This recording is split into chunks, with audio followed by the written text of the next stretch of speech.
है। और सबसे बड़ी बात इनकी जो खासियत है वो ये तीनों ही एग्जाम के अंदर सेलेक्ट हो रही हैं। स्कूल लेक्चरर एग्जाम और सेकंड ग्रेड और थर्ड ग्रेड तीनों ही एग्जाम में सेलेक्ट हो रहे हैं। सविता, सबसे पहले आपको ढेर सारी बधाई कि आपने नाम से मैंने एनरोलमेंट इसलिए करवाया था और मेरे आईडी में भी आप सारा अरहान देख पा रहे हैं। सारा मेरी डॉटर थी।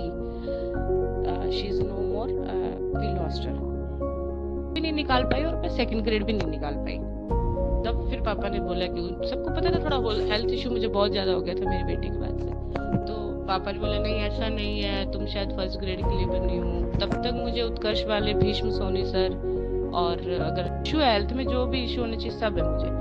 वो मैं उस इंटरव्यू में नहीं बता सकती थी इतना खुल के, लेकिन मैं आपको इसलिए बता रही हूँ ताकि आप लोग मोटिवेट हो। मेरे जैसे सिचुएशन में आप लोग नहीं हो, मुझसे बदतर सिचुएशन में भी आप लोग नहीं हो, बहुत अच्छी सिचुएशन में हो। तो अगर मैंने कर दिया तो आप भी कर सकते हो। रीजन ये है मेरी जर्नी बताने का। रेड अलर्ट में अकेली रह रही थी मैं, बिल्कुल अकेली। हिम्मत मैंने बहुत की है, आपको भी करनी पड़ेगी। मैं गई, फिर मैंने अपना पूरा फिर से मैंने देती हूँ। सारा नाम से मैंने एनरोलमेंट इसलिए करवाया था और मेरे आईडी में भी आप सारा अरहान देख पा रहे हैं। सारा मेरी डॉटर थी। She is no more, we lost her. जब वो 12 साल और 9 महीने की थी उस दिन उसकी सर्जरी करवाई थी हमने।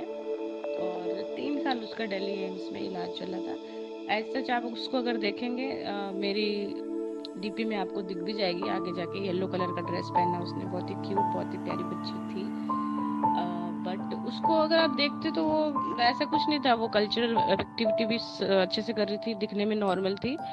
रेस में भी जा रही थी, डांस में भी, रिहर्सल में भी जाती थी, सब करती थी। एक्चुअली हमें खुद को भी जब वो 7 से 8 साल की हुई तो एक दिन मुझे ऐसा फील हुआ कि उसका लेफ्ट साइड का जो शोल्डर का बोन है ना पीछे, अपने जिसको हिंदी में बोलते हैं कि कंधे की जो हड्डी है। पूरी फैमिली होटल में सोए थे। बहुत अच्छे से उसने मुझे गिफ्ट दिया। इतनी प्यारी उसने मुझे हाथ से बनाई हुई, जो कम से कम शायद वो 2 महीने पहले से बना रही थी, एक पेंटिंग गिफ्ट की उसने मुझे।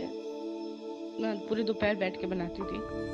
मुझे कोई आइडिया नहीं था कि वो मेरे लिए वो पेंटिंग बना रही है। और उस पेंटिंग को मैं आप लोगों को ग्रुप में शेयर करूंगी। एक्चुअली मुझे पहले पेंटिंग इंटरप्रेट नहीं करना आता था। जब उसने मुझे पेंटिंग दी 12 तारीख को तो मैंने जैसे उसे डांटा। मैंने बोला बेटा तुमने कब बनाई और क्यों बनाई इतनी मेहनत करके? कैनवास पेंटिंग थी।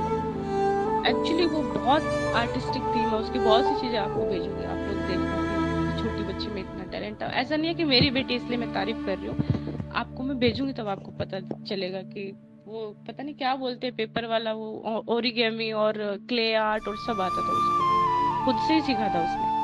तो जब मैंने पेंटिंग के बारे में उसको डांटा, मैंने कहा क्या किया तूने? एक एंजल बनाई है, वो भी इतनी काली, उसके इतने काले काले पंख है, अंधेरे में क्यों बैठी है? तब उसने बोला मम्मी आपको पेंटिंग रीड करनी नहीं आती। मैंने कहा ऐसा कुछ नहीं होता, रीड करना क्या मतलब?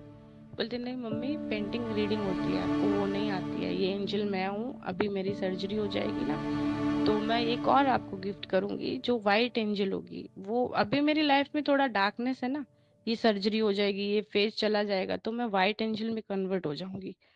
तो जिंदगी में वापस हक कब कर पाऊंगी? इसने इतना टाइट हक किया और सेम बस वो इतना ही बोले आई लव यू मम्मा।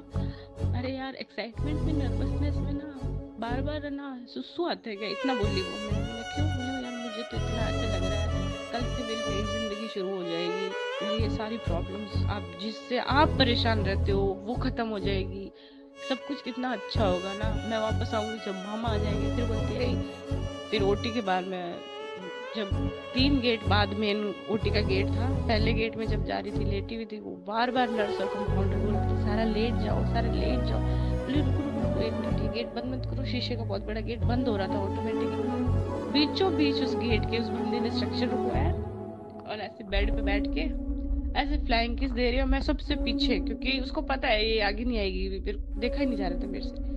फिर बोलती है ऐसे, शेरनी की बेटी तो मैं हूँ और शेरनी बाहर बैठ के रो रही है। फिर बोले आगे आ जाओ, ऐसे इशारा किया, मैं आगे चली गई।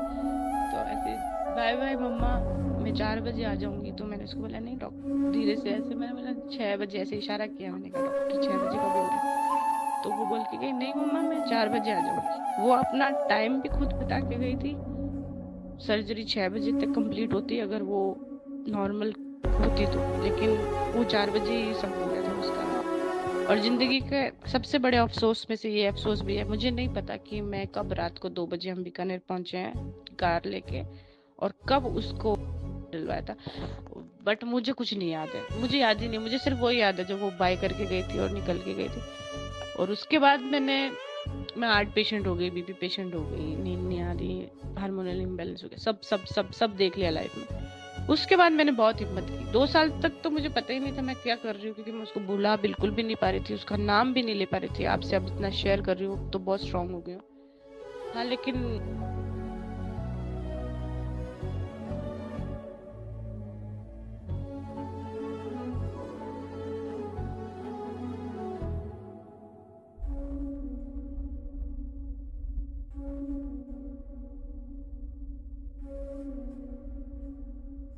गलत है, लेकिन मुझे लगता है कि कोई भी माँ को अपनी औलाद से मिलके अगर सुकून मिलता है जो ज़मीन के नीचे है, उसके लिए उसको कितनी